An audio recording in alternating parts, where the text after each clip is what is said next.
Hello everybody, I'm Ajit K. Mishra. I'm back again with another session on effective speaking. I have already talked about the various aspects associated with speaking, the price of poor speaking, speaking styles, effective speaking for workplace success, and different aspects of speaking like conversation and speech, and various other things so far. So in this session, I'll be talking about effective speaking styles so that we can verify our own styles and then try to understand how else we can improve our speaking styles to make it highly powerful and make it highly effective. So there are a few effective speaking styles that we generally come across in our everyday conversations or everyday speaking. But most often we do not take care of those speaking styles and we go on using those styles without being aware of them. So a little bit of awareness will help us enhance our speaking styles because effective speaking styles are very, very important. So if we pick it up, if we develop effective speaking style, it's going to make our chances absolutely bright. So the first effective speaking style is the motivator style. I need to check, do I sound like a motivator every time I speak? So if you ask yourself this question, you'll get an answer, either yes or no. So who is a motivator speaker? A motivator speaker is one who encapsulates all the qualities of the motivator style of speaking. Fast-paced, intense, strong voice, and choppy gestures. So it has to be very, very fast-paced, because motivators don't even allow you the time to think. They push you to do things. They push you to some type of action because they actually use their intense voice and strong voice to motivate people. So for motivator style, it's all about speed, energy, and tone. So if you start on a high energy note, and within minutes that energy level drops. So you cannot claim to have a motivator style. One needs to maintain that energy level all through the entire speech in order to qualify as a motivator style speaker. The tone has to be very, very intense. If it is not very intense, it cannot catch up with people. It cannot motivate people to do or perform any action or change their behavior in a certain manner. That's the commander style. It's a very important speaking style, the commander style. Commanders generally speak with intention and respect. So sometimes we need to deliver certain messages with gravitas. That means they require us to adopt a serious tone, and in those cases our delivery must match the weight of the words. So in order to perform a commander style of speaking, we need to carry certain heavy words, intense words, and we need to match the seriousness of those words as well. So in order to apply the commander style when speaking, we need to adopt a very grave and serious approach because we're talking about issues of serious importance and of a potentially sensitive nature. And then especially when addressing a room of executives, board members, we can always perform commander style speaking by slowing down the voice lowering the pitch and making smooth, controlled gestures with palms down, hands, so that we can show that we are sealing off certain things. So when we adopt this gesture, palms down, hand gestures, we mean that it's final. Okay. So whenever we say that it's done, so we do this, we never use these gestures to say it is done. So it's done is this. So it's final, it's sealed. So that's the commander style of speaking. There's a third style of speaking, that is the entertainer style of speaking. So in which you are a little relaxed and you loosen up a little, and then you begin to address your audience in a very relaxed manner. So that's generally done if people want to break away from the serious high status delivery and then go for some fun. People can think of combining different speaking styles. For example, somebody can combine the entertainer style with the motivator style sometimes. I mean, just to give people some moment of relief and some moment of fun, one can always think of adding or combining the entertainer style with a motivator style. But it will not be a good idea to combine the entertainer style with the commander style, because in that style people generally take up serious issues. So in the entertainer style, which is characterized by animated facial expressions, loose gestures, higher pitch, and a willingness to move around the space more freely, essentially feeling comfortable to lighten up and be the more playful aspect of oneself. So that's what entertainer style is all about. And there's a very interesting and very important speaking style, that is the facilitator style. The facilitator is somebody who actually gets the audience up and moving. So that means the facilitator actually adds a tremendous amount of energy or infuses a tremendous amount of energy into the audience. So the facilitator is less about talking and more about listening. That means facilitator style encourages a lot of interaction with the audience. So for example, if somebody has been given a duration of 60 minutes, the person can think of giving at least 30 minutes to the audience so that some interaction happens or takes place. So facilitator style believes in a two-way street in which the facilitator, the speaker, is not everything. The audience members also become speakers.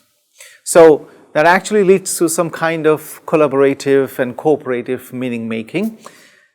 This particular style uses softer tones and gestures and speaking more slowly and showing a lot of warmth in voice and facial expressions.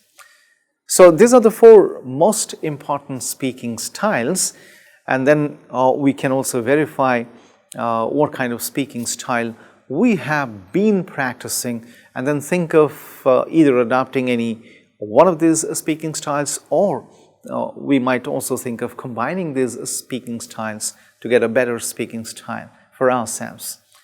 So for effective speaking, there are a few starters. By speaking, I mean delivering a speech.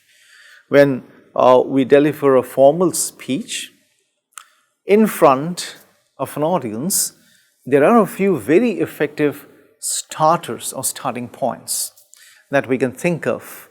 So quotation is a very, very important starter. So most effective speakers generally begin with a very famous quote that the audience can promptly identify with. Or an effective speaker can also think of starting with a question. So a question that is directed towards the audience so that it immediately arrests the attention of the audience. So the speaker can also think of, trying a very exciting and interesting imagine scenario. So for example, a speaker can say, imagine there is suddenly no power in this hall. And the audience will certainly begin to think about it. So imagine the temperature goes up to 90 degrees during summers. The audience will suddenly begin to imagine, because that way you'll push them to thinking something seriously. So if somebody wants to talk about something serious, the person can actually adopt this strategy, this imagine scenario strategy. And then this what if scenario is also equally important as the imagine scenario. What if I do not speak to you today, I leave this stage? That will suddenly amuse the audience. Okay, so that will create some kind of, curiosity, some kind of inquisitiveness among the audience, and that is how the speaker can think of starting. And then, if the speaker has to talk about something serious, something related to economics, scientific achievements, or for example, global warming, the person can always start with a statistics. You can start by telling or showing us statistics about the impact of global warming to your audience, so that you can establish that credibility with the audience. And then somebody can also think of starting with a powerful statement. For example, I have a dream. A powerful statement with which Martin Luther King Jr. started his famous freedom speech. I have a dream. So you're making a powerful statement. And there is something that is even more interesting, and that is silence. For example, a speaker can start with silence, because sometimes silences speak more than speech, so a speaker can start with silence. And then a brief silence, and then wait for the audience to be absolutely silent, to match your silence, a brief silence, and then you suddenly begin to speak. So that will also catch up with the audience. So these are some of the effective starters for our speech. But for any speech to be powerful, to be impactful, for any speaker to be powerful and impactful, there is an important thing that needs to be taken care of. It is very popularly known as the rhetorical triangle, which has three dimensions: ethos, logos, and pathos. So ethos, that means it appeals to the speaker's status or authority, making the audience more likely to trust the speaker. So ethos is your credibility. For example, those speakers who have already established their credibility need not have to do it again, because they have an established credibility. They have that ethos about themselves. So wherever they go, people will always look up to them, because people trust them. People know whatever they say will carry weight, will carry some serious meaning. Therefore, that kind of credibility needs to be established. It won't happen overnight, but then it will gradually happen. If we are focused, it will certainly happen. We have to establish that credibility so that people believe, people trust us. The second is logos. Logos is very closely associated with ethos, because whenever we say something rational, reasonable, logical, people will definitely believe. If we say things that are illogical, if I tell during my speech that I was flying yesterday, I was just fluttering my hands, I was flying in the sky, so that is illogical. People will not believe that, and that will not lead to any credibility. Okay, so logos establishes this rationality. So whatever you say must appear to be logical to the audience so that they'll readily accept it, they'll readily trust it, and that will build the credibility of the speaker. The third dimension of the rhetorical triangle is pathos. Pathos appeals to emotions because speech is not only about sharing of information or exchanging information or passing on information to the audience and filling their headpieces. It's much more than that because speech includes all these things. It includes logos, it also includes pathos because through speech people establish connection. People touch the heart of the listeners, the audience. So pathos appeals to emotions. So if I want my audience to feel angry, I'll say something that will definitely fire them up. If I want my audience to, feel sad about or something to feel sad about, I'll say certain things that will make them feel sympathetic or empathetic. So that's the power of speech. It can create emotions in audience. It can give them logic.